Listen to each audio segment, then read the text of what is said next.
on and about this round planet of ours, and she wrote this monolithic poem called "A Woman Is Talking to Death" that I can't read to you because it'll take all night.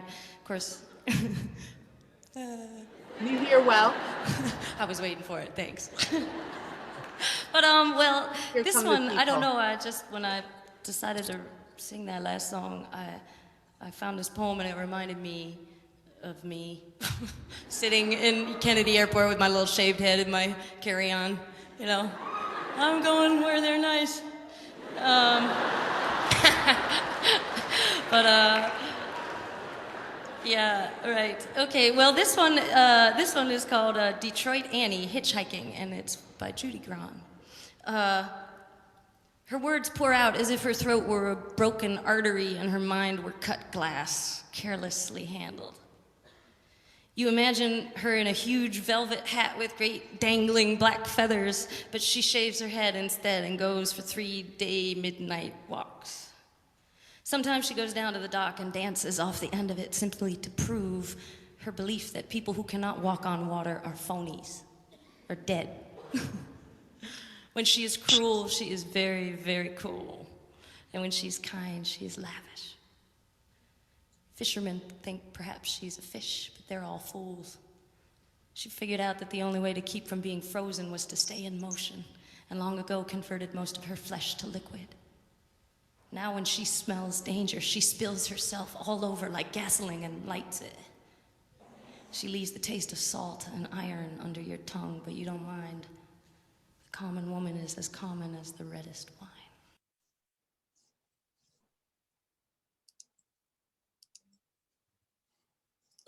Good evening, everyone, and welcome. I'm so thrilled to have you all here this evening to celebrate the launch and publication of Judy Grahn's new book, Eruptions of Inanna. We're thrilled to have you here this evening. My name is Julie Enzer, and I'm pleased to welcome you to this evening's program. As we begin, I want to acknowledge that we are all situated in different places and on lands that are historically not ours. May we all take a moment to acknowledge the land we are on and the indigenous people who lived here previously.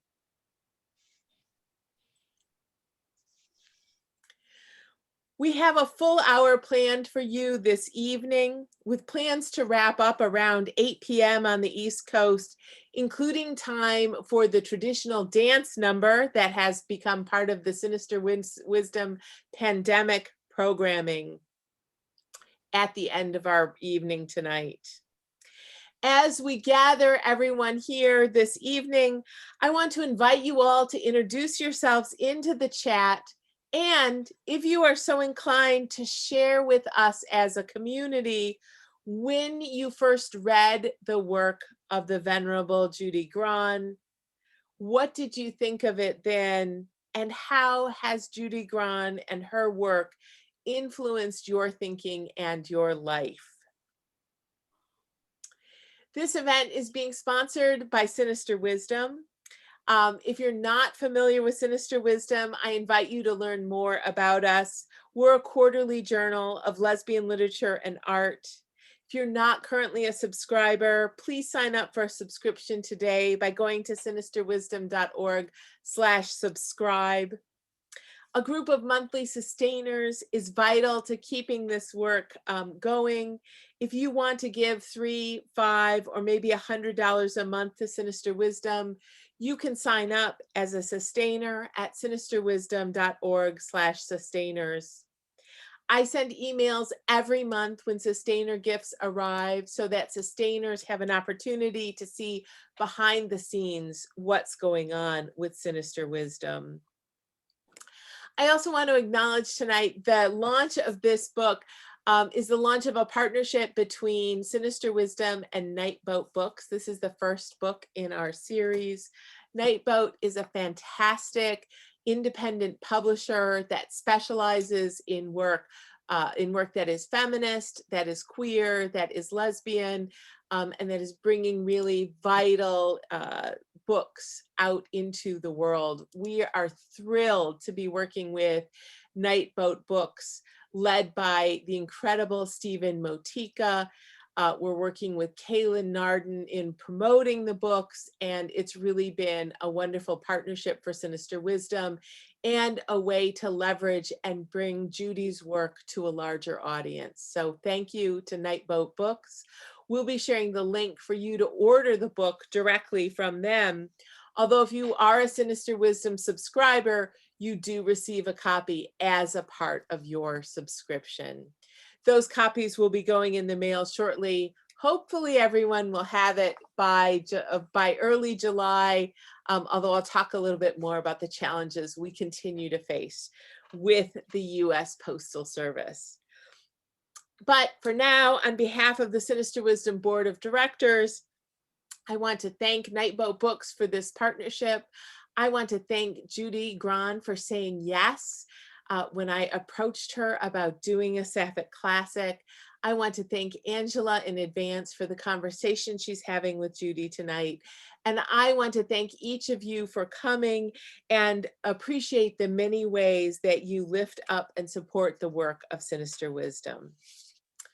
A few housekeeping details, which is always my job. Please keep your microphone muted as we go through the event this evening. If we detect noise, we will mute you. Do take to the chat, say hi, tell us your Judy Grahn stories. I would love nothing more than to spend time tomorrow morning reading everyone's wonderful stories about Judy and how she and her work have influenced your life. As the program proceeds, if you want to show appreciation for the discussion, for Judy's reading, for particular comments, you can use the reaction emojis on Zoom that you see in the lower right-hand screen. You can go ahead and feel free to test the reactions now. As I mentioned, add to the chat. We will share all of those stories with Judy. If you need technical assistance during the evening, you can chat with Mags Hansen, whose screen name is Margaret Rose Hansen, and she was just waving. Wave again, Mags, please. Mags is here on her second day as a Sinister Wisdom summer intern. So a little trial by fire, ask her hard questions. We are recording the event this evening, and we will make it available starting tomorrow or Thursday at sinisterwisdom.org/SW121. Mags is putting that into the chat. Finally, this very special issue of Sinister Wisdom, Eruptions of Inanna, will go in the mail to all subscribers at the end of the week. But I know from previous experience this year, I feel like every gathering we have together, I tell you it's in the mail, it will be arriving. The good news is that always proves to be true. We have the delays started with our January issue. Eventually, 99% of all copies reach subscribers. Asian Lesbians, our April issue, has wended its way slowly into your homes, but it has reached all subscribers, and people are thrilled and delighted by it. This one will as well. We continue to love the USPS despite what the former president has done to it and the many challenges that they face. So if you are a subscriber and your subscription is current and you do not have your issue by July 31st, email me and we will get a replacement out to you. If you are not a subscriber, or if you want to share this fantastic book, now you may know that already. You can drive over to the URL for Night Boat Books at nightboat.org. Mags will put this in the chat, and purchase a copy from our friends at Night Boat to share with other people. They will direct that you can direct it to send to friends and family. You can order multiple copies for yourself and distribute it to people when you see them. So that's the end of my announcements. And now I'm really pleased to go on to our program. Our plan for this evening is very simple. I'm going to introduce Judy a little bit, though I know for some of you she needs no introduction. She is going to do a reading from the wonderful new book, Eruptions of Inanna. And then I will rejoin you as you are all left breathless and inspired by Judy, and I will introduce Angela Hume. Angela and Judy will then talk together in a wonderful conversation about the new book, Eruptions of Inanna. And then we will take questions from the audience gathered. Right around 7:56 on the East Coast, I will wrap things up. We'll hear a wonderful final poem from Judy and then launch into our dance number. So that's our plan for the evening and for the next 50 minutes or so that we have together. Now, it's my great pleasure and challenge to introduce Judy Grahn. Judy and I have been talking about and working on this book for about 3 years, and so it is thrilling to see it out in the world. Most of you know Judy is an internationally known poet, author, mythographer, and cultural theorist. For many of us, our lives would not be possible without her work. There are very few people we can say that about. Her work includes 7 books of nonfiction, 2 book-length poems, 5 poetry collections, a reader, and a novel. She was an early gay activist who walked the first picket at the White House for gay rights in 1965. She later founded Gay Women's Liberation and the Women's Press Collective. Her intention with writing is to replace obsolete philosophies with better ones. Her subjects range from LGBT history and mythology to feminist critiques of current crises, new origin theories that emphasize inclusion, what makes us human, taking racism personally and dismantling white supremacy, and stories of how to engage with creature minds and spirit. She writes about and teaches poetry of the Sumerian goddess Inanna and has written 3 books tying her to Helen of Troy and bringing Inanna's major stories up to date.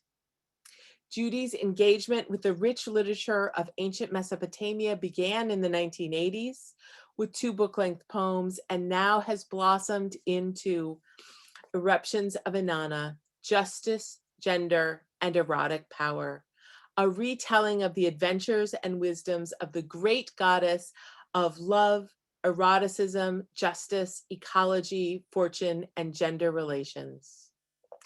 Among Judy's reinterpretations of this mythology are the female roots of the Book of Job and the goddess-saturated search of King Gilgamesh for eternal life, as well as her interpretations of lively stories of Inanna's approach to social justice and erotic love. Judy holds a PhD in Integral Studies, Women's Spirituality from the California Institute of Integral Studies. She researched her dissertation in South India and brings lived experience and knowledge of contemporary rituals to cast further light on the brilliant ancient poetry of the Sumerians. I am now so pleased to welcome the inimitable Judy Grahn, who will begin this evening by reading for us from Eruptions of Inanna. Judy, I'm going to pin your video and invite you to join us to read. Welcome. Oh, thank you so much, Julie. I had been waiting a very long time for an opportunity to complete this work that I had started decades before, and I was really thrilled when you invited me. I thought, okay, 3 little chapters, but it turned into something a little bigger, I'm happy to say. Shall I just start? Okay. So 6,000 years ago, at least, people settled along and between two Mesopotamian rivers, the Euphrates and the Tigris, in the area called the Fertile Crescent, and today is known as Iraq. A rich civilization, Sumer, grew there, lasting thousands of years and producing lively agriculture, trade, arts, and sciences, including the art of writing itself. In addition to records and accounts, Sumerians excelled in writing down their mythology, songs, and praise poems. The earliest poet known by name is Enheduanna, a high priestess in the city-state of Ur. She wrote 3 long poems about her own exile and suffering, while exalting Inanna, the goddess of love, beauty, justice, and so much more. Sumerian poets, nearly all anonymous, praised their pantheon of major gods in written language, and none of them has had more lines of poems survive the ages than the goddess Inanna. Eruptions of Inanna adds my poet's interpretations to Inanna's major stories, each one revealing a different aspect of how her poets viewed her unique approaches to dispensing justice. Inanna's womanly powers include the arts and crafts of her civilization, fates of her Sumerian people in life and afterlife, welfare of the land and its plants and creatures, and her clever use of menstrual rules. I explore how the Sumerians modulated intense states of energy and how Inanna used erotic energies, her multi-gendered joyful processions, and other methods of interconnection, such as taverns, to create a lively civic life. Inanna also had a volatile nature. I compare her stories with the central plot and lessons of the Bible's book of Job, exposing some of the more contentious language associating Inanna with war and revealing an expanding scientific understanding of the Sumerians, while also exploring gender-changing capacities attributed to Inanna. The well-known myth of King Gilgamesh and his quest to overthrow Inanna and gain for himself the secret of eternal life recounts an important story about 2 very close male friends with a rejecting eye toward the sacred feminine. By very close, I mean homosexual love. And from this story, the roots of 3 worldviews about life and death, all of which we grapple with today, emerge. These 3 worldviews are the paradise myth, reincarnation, and secularism. Inanna's character recurs and erupts in Akkadian, Babylonian, Greek, Roman, North African, Gnostic, German, and contemporary American poetic mythology. Tracing eruptions of Inanna through history invites new ways for readers to reimagine our world today. I want to read you some of her stories. I love her stories. She was known as Queen of Heaven and Earth in ancient Sumerian cosmology. And she has a very cool, wise grandfather named Enki, god of wisdom and sweet waters, who is often looking out for her in some of the stories. Portrayed as an older man with a long beard, Enki is a master gardener and water management engineer. He also loves creatures, and at this time he is preoccupied with teaching a raven how to be a farmer. Enki has helped the people of Sumer establish a maze of irrigation ditches that run alongside plots of land planted with wheat, barley, figs, palm, lettuce, and other crops. The small fields are watered with a wooden machine called a shaduf. It catches the water flowing along the ditch directly from the river in a huge bucket that is attached to a long, curved, flexible pole with a counterweight, allowing the bucket to swivel on a tall base. Water from the irrigation ditch can be lifted gracefully and poured over the field. Enki is teaching a clever blue-black raven to place the tender sprouted seedling of a palm tree into the ground and then water it by working the shaduf. A raven doing the work of a man. Who had ever seen such a thing before? Meanwhile, the young shape-shifting goddess Inanna, the planet Venus for the Sumerians, but also taking earth forms such as Mistress Falcon, among other descriptions, has decided to turn herself into that swift bird and do some high flying over her lands. She wants to do more than just inspect them. She is looking for any signs of injustice that need to be corrected. She went up and into the mountains, according to the ancient stories, to detect falsehood and justice, to inspect the land closely, to identify the criminal against the just. The poem has no trouble describing Inanna's own authority, she who stands as a source of wonder, unquote. She is dressed with a cloth wrapped around her hips, a special cloth that contains some of the powers that keep the world running. She acquired these powers from her grandfather after she came of age and decided to visit him in his temple, as is told in a Sumerian poem called Inanna Meets the God of Wisdom. That I first read, translated by Noah Kramer and Diane Wolkstein, a poet. Enki graciously had invited Inanna inside and served her honey cakes and beer. They sat and drank together. They drank and drank together. Quite a lot of beer for quite a long time. After a while, Enki, feeling very warm and generous, began to recite the powers that he held. He recited them several at a time, and whenever he paused, young Inanna raised her flagon of dense dark beer and said, "I'll take them." The May, the laws, the powers of the world, included the crafts given one at a time, the arts of the woodworker, copper worker, scribe, smith, leather maker, fuller, builder, reed worker. Another set listed various priestly and related roles, including the cult prostitute. Rituals and heightened senses were also given to her, as this poem excerpt describes from her own point of view. He gave me truth.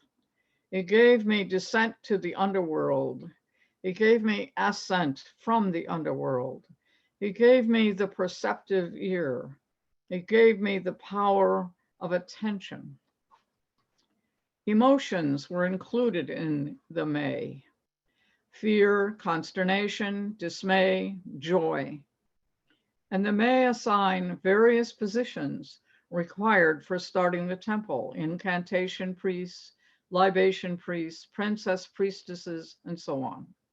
Some of these cosmic laws are contradictory: the kindling of strife and also counseling. He gave me heart soothing. He gave me the giving of judgments. He gave me the making of decisions. 14 times Enki and Inanna repeated their ritual of drinking to the list. The very last powers were those of judgment and decision, and when Inanna said, "I'll take them," all the powers passed over to her. Meanwhile, her venerable grandfather had passed out on his couch. Inanna packed all the powers into her vehicle, which is called the boat of heaven, referring to the crescent moon shape. And she was accompanied by her assistant, the goddess queen Ninshubur, and they set sail across the sky. The two were happily rocking away in their crescent-shaped shining boat when far below them, Enki awakened. In alarm, he called for his assistant. "Where are my cosmic powers?" The assistant said, "My lord, you gave them to the young woman Inanna." Enki could hardly believe he had done such a thing. "Where is the power of attention? Where is the making of decisions?" "My lord," repeated the assistant, "you gave them to the young woman Inanna." Enki shouted, "Go and bring the boat of heaven back to me." Obeying Enki, the assistant set out into the sky to regain the powers from the goddess, using his own wizard forces. Inanna's second in command, however, who was also known as the Queen of the East, was a force to be reckoned with. Ninshubur was the daughter of the wind couple, an unmarried virgin. In her own hymn, she describes herself as august minister of the universe and, quote, personal god of the land, unquote, land, always capitalized in these translations, and faithful minister to the old Stone Age deities of the wild lands, of hunting and gathering. One fragmented poem of Ninshubur's has lesbian overtones. Quote, I will make the young lady Inanna, born in the shiny mountains, rejoice. I, the lady, will make her rejoice. The word rejoice occurs in Inanna's love poems, referring to sexual pleasure and orgasm. So why not apply it in this case? Ninshubur is identified with the planet later called Mercury, the messenger, and she is also a shamanic warrior who has been taught ecstatic trance as part of her lineage as a child of the wind. Quote, I, like my mother, I will fly high in joy like my mother, she sings. I ride high in joy. When Enki's assistant sent his weapons to the prow of the boat of heaven, Ninshubur engaged them immediately. Everything he threw at her in the way of giants, thunder and lightning, monsters, ghastly forces, terrible illusions, she thwarted them and threw them back at him. They went round and round like this 6 times until Enki's assistant gave up, and Enki, again, the gracious grandfather, acknowledged that Inanna, as queen of heaven and earth, deserved the cosmic powers and was capable of dispensing them. She and Ninshubur sailed their boat of heaven to the dock of Inanna city, where the people turned out in high jubilation with drama and drums and horns to celebrate their victory. Sometimes in the night sky, you can see the 2 of them, bright Venus and the smaller shining Mercury, riding together in the silver glow of the crescent moon, the boat of heaven. Checking the time. I want to follow this with one of the poems.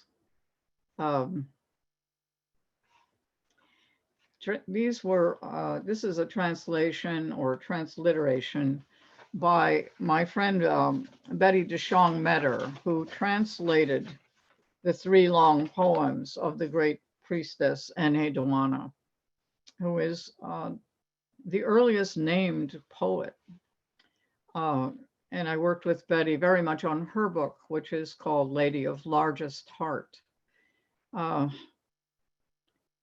Where I'm coming from, this is Inanna speaking, where I'm coming from, my vulva is the power place. I rule with cunt power. I see with cunt eyes. This is where I'm coming from. With my vulva, I live right here. In this soft slit, I live right here. So Julie, that's a little reading. I think I timed it right. You timed it perfectly. Okay. It's so wonderful to hear that and hear it come alive from the page and have it be ready to be out in the world. Thank you so much, Judy. I'm going to also pin Angela and introduce Angela Hume. She is a literary critic, feminist historian, and poet.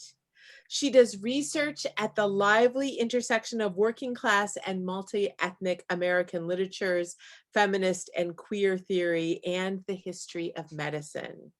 Angela Hume is the co-editor of the book Eco-Poetics, Essays in the Field, and author of the poetry books Middle Time and Interventions for Women, which is forthcoming this year.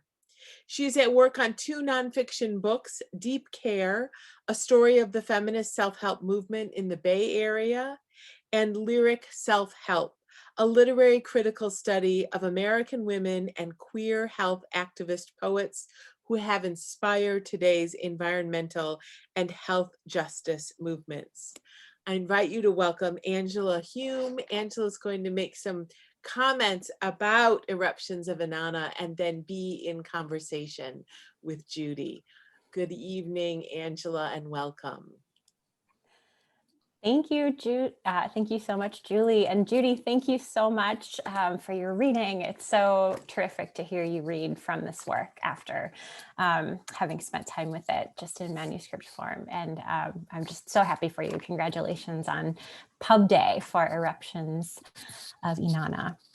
Like Julie said, I'm just going to make a few comments by way of introduction to this particular book, even though probably none are needed. And then we'll move into conversation, and I'm going to pitch a couple of questions at Judy, and then we'll open it up to the larger group.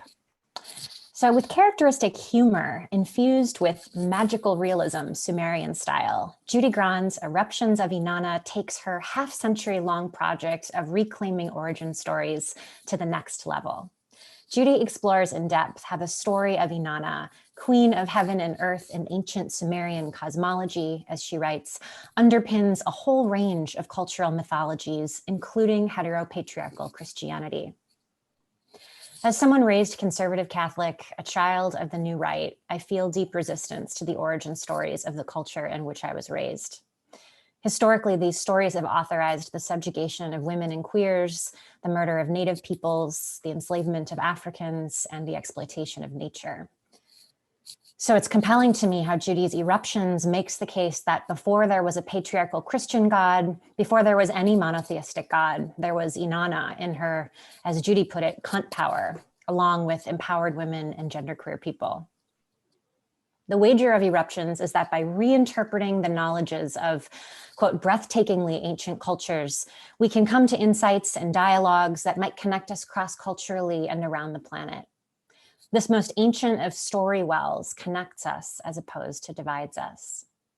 The long view with which Eruptions approaches stories and storytelling illuminates how human stories travel and how cultures are always changing.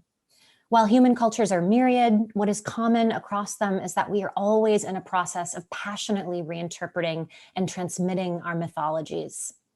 The question for the feminist storyteller becomes how to retell these stories in ways that might help bring about a more just and livable world. Eruptions invites us to think of gender and histories of gendered experience as not only abject. In contemporary critiques of gender among revolutionaries, gender is understood as an ideology of capitalism and the state used to subjugate and exploit feminized bodies. And by feminized bodies, I mean all bodies that are not cisgender male bodies. Gender is ideology, hence the call of revolutionaries for the abolition of gender. But what at the same time might we learn about survival from ancient rituals that celebrated feminized gender experience? Once again, non-cis male gendered experience.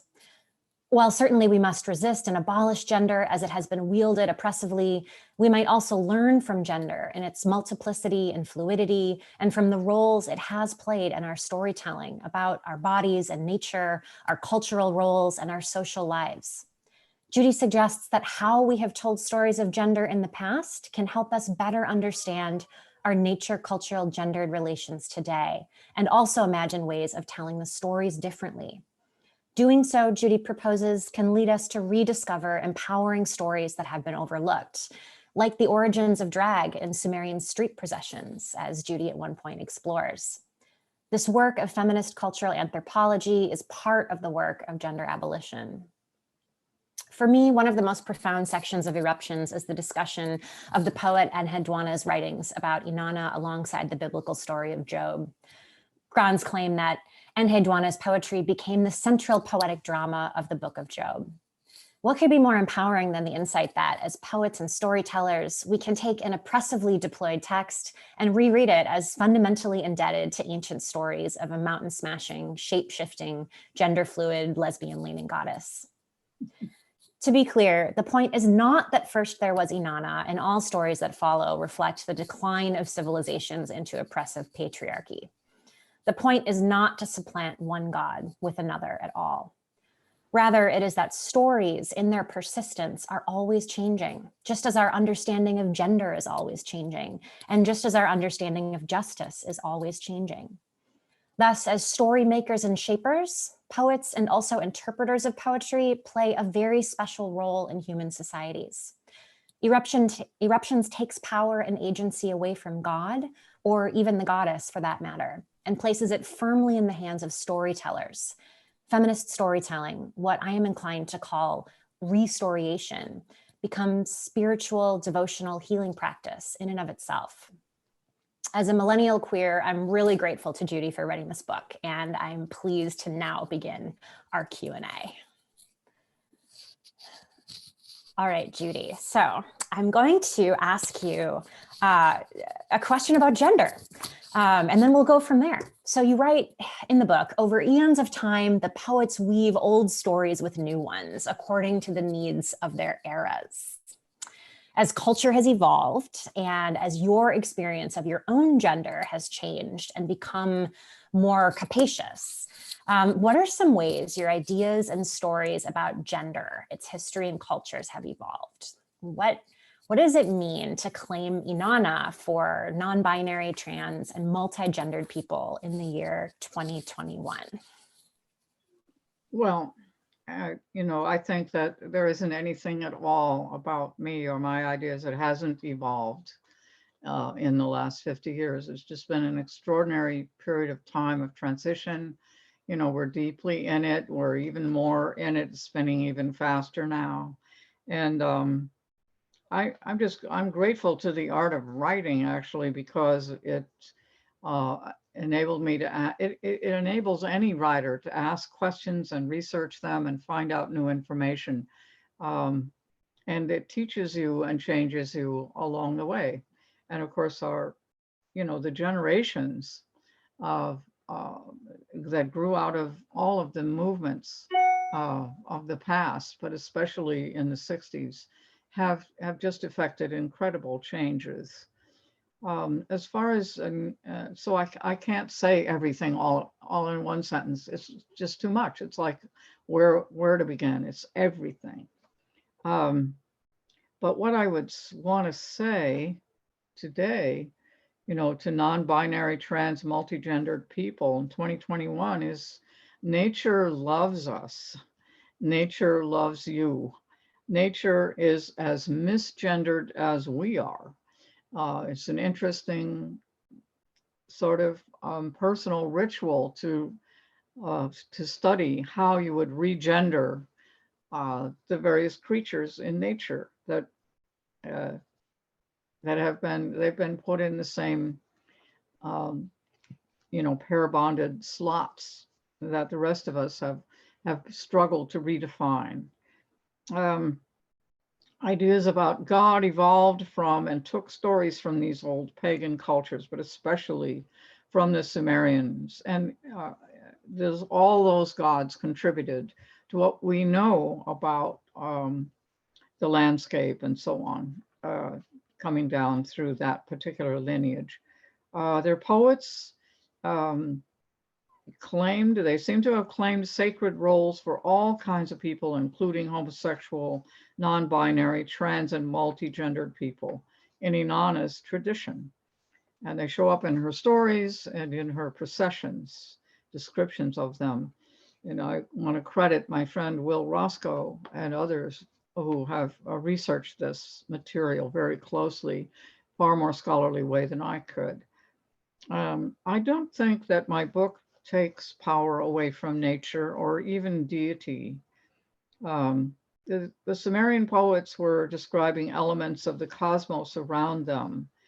And I think Inanna is a real element that they were describing within, that she's within the atmosphere or the stratosphere, and she's detectable by those people who have an openness to experiencing certain forms of radiance.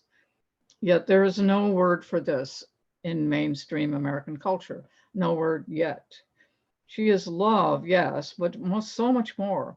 She is forms of vital energy that could be detected or even measured if it were to be funded. She also, in an everyday sense, sees desire and beauty and abundance, and she's immanent in nature. She takes forms and connects us to the rest of life in very personal ways. Best of all, she's paradoxical, not pedantic. So we always have to be chasing after her and then waiting and then ecstatic when she swoops upon us and then devastated when she doesn't, like that.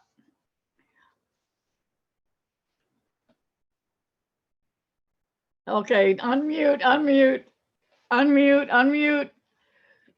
I just said you just said so much, and it was so terrific. Nature loves us, and nature is as misgendered as we are. That's a really beautiful thing to say. And I want to things seem to be linked together. They're totally linked together. And so unraveling one unravels the other. It's an invaluable role that's being played right now by all of the what we could call non-binary spectrum. Yeah. And I'm also thinking about how that is kind of a beautiful manifesto for queer ecology. You and I have talked a little bit about queer ecology and queer nature, and I was thinking about formulating a question around queer ecology and queer nature in Eruptions of Inanna. And certainly your other book that's just out, Touching Creatures, Touching Spirit, is all about queer ecology and queer nature. But I feel like in a way you just kind of said something really deep about queer ecology in your own thinking. So maybe we can just leave it there. One thing that I wanted to speak back to was your comment that you kind of moved toward, where you said Inanna is a real element. And this makes me think about something in your work that I really appreciate and don't fully know how to talk about, which is that story is material. Inanna lives in stories, and yet Inanna is also part of the material world, as many things are. And so I don't know if you want to say anything more about the continuum of story and storytelling and the material world. If you want to, I just want to invite you to, but I can also ask another question if you feel that you've spoken to that already. Why don't you ask the question and maybe we'll come back to that, although we need to watch our time. Okay, all right, sounds good. We'll just bookmark it. Okay, so the other question that I wanted to ask you, Judy, is a question about the figure of the eruption. So you write that Inanna has continued to erupt through the surface of the patriarchies that have denied and suppressed and shamed her. And I wonder if you could talk a little bit about that figure or image of the eruption and how it operates as a kind of metaphor for imagining what revolutionary storytelling might look like. Like, what does an eruptive story look like? What makes it eruptive? And why do we need eruptive stories today, I guess would be the question. And I think there's kind of like a variation on that question that I want to ask, or the same question worded slightly differently. One thing I'm thinking about today is the fact that it's the 1-year anniversary of the murder of George Floyd by the Minneapolis Police Department and the eruption of an unprecedented racial justice movement in the US. So in like eruptive, transformative moments like our current one, what work might the justice-oriented feminist storyteller do? Does that make sense? Yes, those are two different ones. But I will say, to me, I'm thinking of your interesting take on the word eruptions, which suddenly is in my vocabulary in a new way. That an eruptive story is one that bursts into view with some drama, but also with brand new land. And I use that metaphor because way back in 1973, when I wrote A Woman is Talking to Death, and just poured everything I knew into it, it's set on a bridge, and the whole drama, and it includes the police oppression of a Black man witnessed by two anti-racist lesbians. And the poem goes on from there. But ever since then, I've been writing into the space on the other side of that bridge. And I try really hard not to get stuck on it, but to try to say what is on the other side of that bridge. New landing in a new place. So Eruptions begins to describe that place because the power of Inanna is real. And in Touching Creatures, which you just mentioned, which is another book of mine that is coming out today, it's about consciousness that exists in a common mind between us and other very particular creatures. It's not like engaging with culture nature by a walk in the woods, but rather engaging with an insect that has landed on your arm in a very personal way, and see if there is a bond that develops between you, or even a precognition, or even a message, or even things like that. So Eruptions is saying that religious exclusion and punishment of homosexual and non-binary people is also an exclusion of selected passages in earlier texts. So that goes together. And then I want to answer your last question.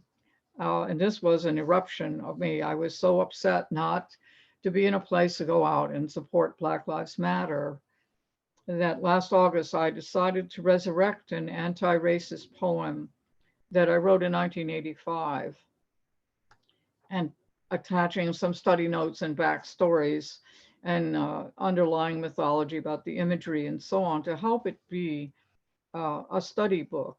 It's called Descent to the Roses of a Family, a poet's journey into anti-racism and personal and social healing. It works well in small discussion groups so far to help white people dissolve white supremacy from within, which is, I think, is so important, in the same way that I think it's so important for us to, again, be able to make connections with non-human beings in very real ways, which then means that we make different choices. Because when you love something, you take care of it. So to love an insect, you will take care of the insect, and you won't want to do any harm to it. Or if you love the land in this way, you won't want to do any harm to it.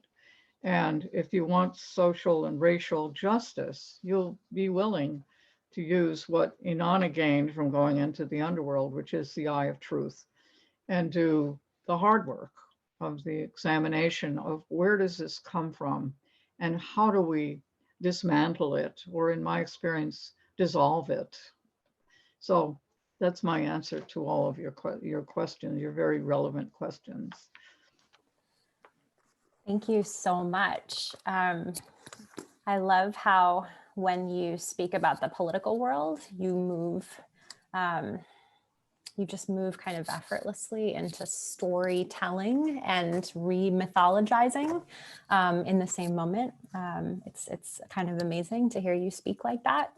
I also really appreciated how you made the connection between eruption and the activity of poetry that can be writing into the space on the other side of the bridge, which helps us to imagine just sort of the continuum of your work from an earlier poem, like A Woman is Talking to the Death, forward. So thank you for doing that work for us. I think we should take a question from the audience, and We have a great question that I can lift up, if that makes sense at this point. This question comes to us from Sherry Zahn Rosenthal. Judy, Sherry says she would love to hear more about why Inanna and these stories in particular have held your attention and should get ours as compared to other origin mythologies. Oh, I don't think, I think we need all the origin mythologies that we can muster right now. I think we need a lot of flexibility and a lot of paying attention. It's just that so much of this culture is oriented around the arts and crafts and so on that started at Sumer and directly influenced the biblical teachings. That is to say, literacy as it was carried into Western culture. We're totally dependent on this thread of history, particularly.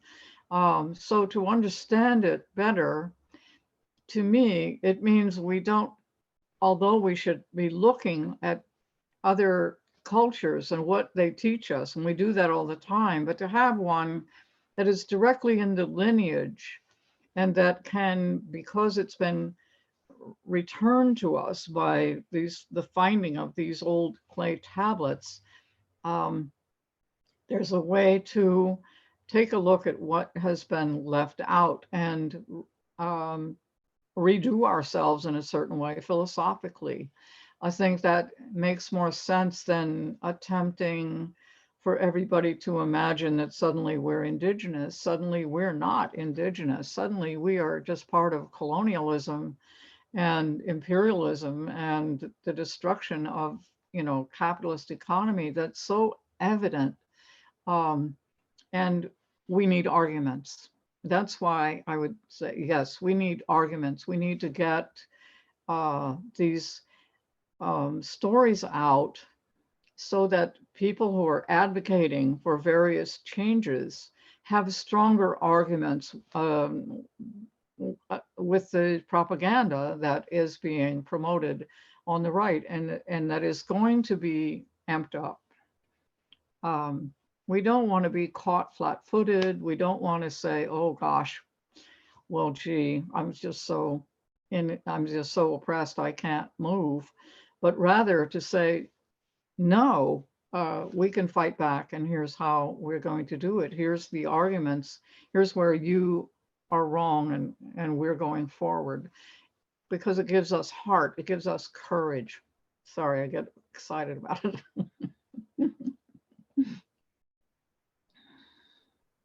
It's fantastic to see that excitement. Angela, do you want to make any final comments before I go make some announcements and then we hear Judy's final poem? Sure. Happy if someone in the audience wants to ask a final question. I guess I'll just echo the imperative. We have to get the stories out. I really, really appreciate that as a poetics and a politics of Judy's. The way that for Judy, getting the story out, right? However you want to think about that and its possible meaning or connotation is a powerful activity, and that by getting the story out, by retelling the story, I think, Julie, as you put it in your introduction, replacing obsolete philosophies with better ones, which I think is another really terrific way to kind of paraphrase Judy's poetics. By doing that, we can help remake our material world and the material conditions under which we live. So I just wanted to just echo and reiterate that point that Judy made in her last comment. But I don't have any more questions right now, unless another person from the audience wants to ask one. Well, and I would say, while we're waiting for that, that, this is material that needs everybody's assistance. It needs people to take it on, to say, the strangeness of the names is not any stranger than what it was like when the Greek mythology underpinned psychology for our culture. those names were strange at the time. These names seem a little strange, not really strangers, or more difficult to learn than any of the multitude of names of people that we know. And to, to shield this work in a certain way, to take it as a shield, take it out to promote the ideas that are in it and make the connections. It needs people helping it. Great. I So I want to remind everyone the book is Eruptions of Inanna. The subtitle is Justice, Gender, and Erotic Power. It's by Judy Grahn, out today from Nightboat Books. Mags, if you would put the link in the chat, that would be fantastic. I want to make a quick announcement. And that is to invite everyone to join us in 2 weeks on Tuesday, June 8th at 7 p.m. for a discussion of the book, The Lexington Six. Folks in the Sinister Wisdom community know I said no more events. And then I read this book and it's so fantastic about the Lexington Six by Josephine Donovan that we invited her to join us. And we have a panel of Kentucky lesbian activists talking about activism in Kentucky, talking about this book. And it's going to be on Tuesday, June 8th at 7 o'clock. Please join us. You can find out about our events at sinisterwisdom.org/events. Judy's going to read a final poem for us, and then we will have our final song, The L Word, sung by Carol Kramer and performed by Your Girlfriend and produced by Esther Records. As you listen to the music after the poem and stand up and dance, perhaps I'd like to invite everyone to consider dedicating your dance and exuberation in the L Word to the memory of Alex Dobkin, who recently passed away. And I know many of us are thinking about her and appreciating her life and legacy. So think about dedicating your dance. I'm now going to turn the program over to Judy to read a final poem. Then I will share the music. And when the music ends, the Zoom call ends as well. So Judy, would you read the final poem? I certainly will. And Victoria Monroe, I see you wanted to ask a question. Ask it in chat and I will answer you, okay? Give me a way to do that. very much appreciate that. I'm doing that right now. Okay. This poem is called Lunarchy, in honor of Inanna's mother, the moon.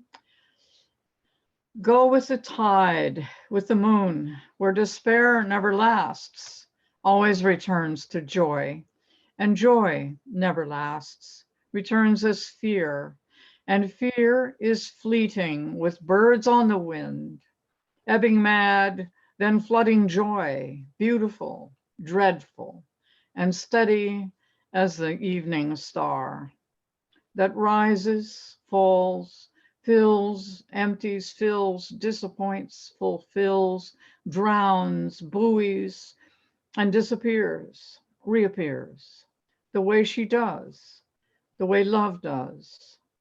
Go with the sun, with the wind, with its whine, where rage never lasts, always returns as grief. Grief never lasts, returns as peace, and peace is fleeting, with birds in the wind, ebbing mad, then flooding joy, beautiful, dreadful, and steady as the morning star that rises, falls, fills, empties, fills, disappoints, fulfills, drowns, buoys, and disappears, reappears, the way she does, the way love does. Steady, unsteady, steady, unsteady, steady, unsteady, steady.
Thank you all. Thank you, Julie. You.